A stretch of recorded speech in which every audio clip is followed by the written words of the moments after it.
So today's topic is nature and characteristic of discipline. Number 1. Educational discipline enhance our knowledge about many subjects. Enhance our knowledge.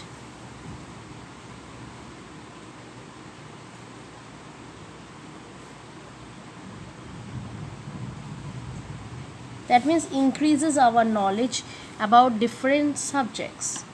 Not only that, it is a field or branches of learning. It is a field of or branches of learning which formulated for the advancement of research.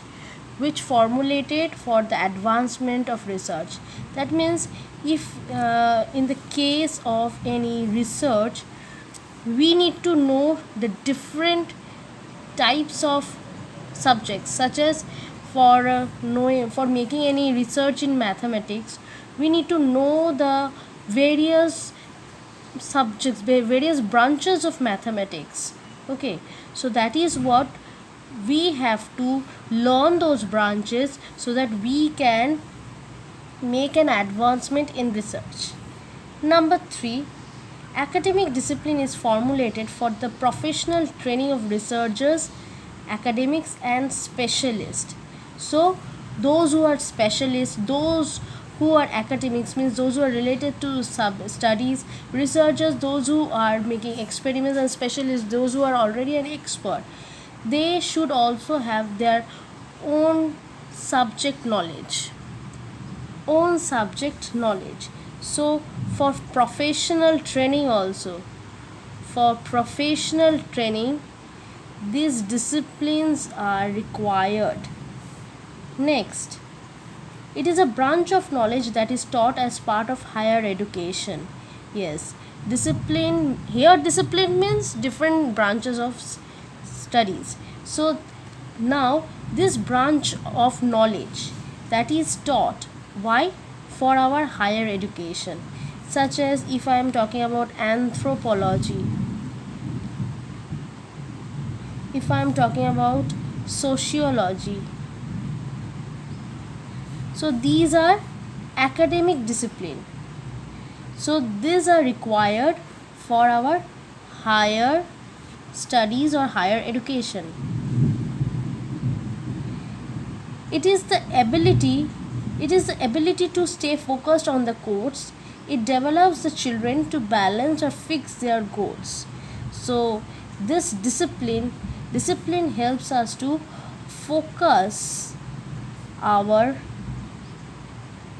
goals or fix our goals, because if we know the proper research of a particular subject, then it becomes easy for us to learn more about the course, and it helps us to make a decision also. 6. Discipline have own theories and concepts that can organize the accumulated specialist knowledge effectively. That means each and every subject has their own theories and concepts. That means if I want to make anyone teach anything related to maths, that is not going to match with English.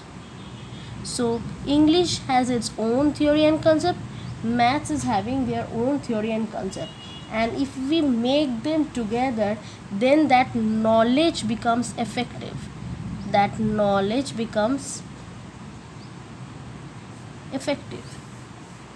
Next, discipline use specific terminologies or a specific technical language to adjust their research object.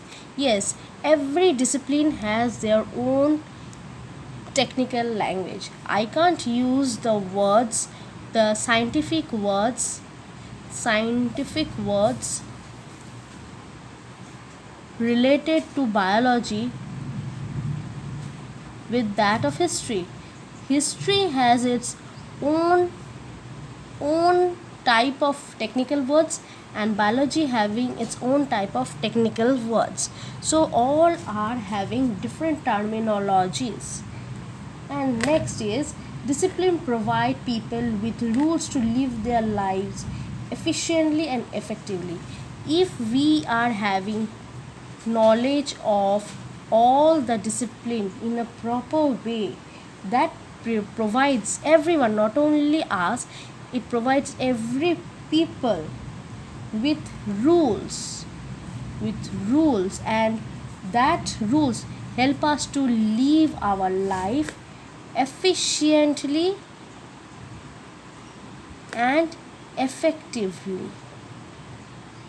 So this is what about the nature and characteristics of discipline.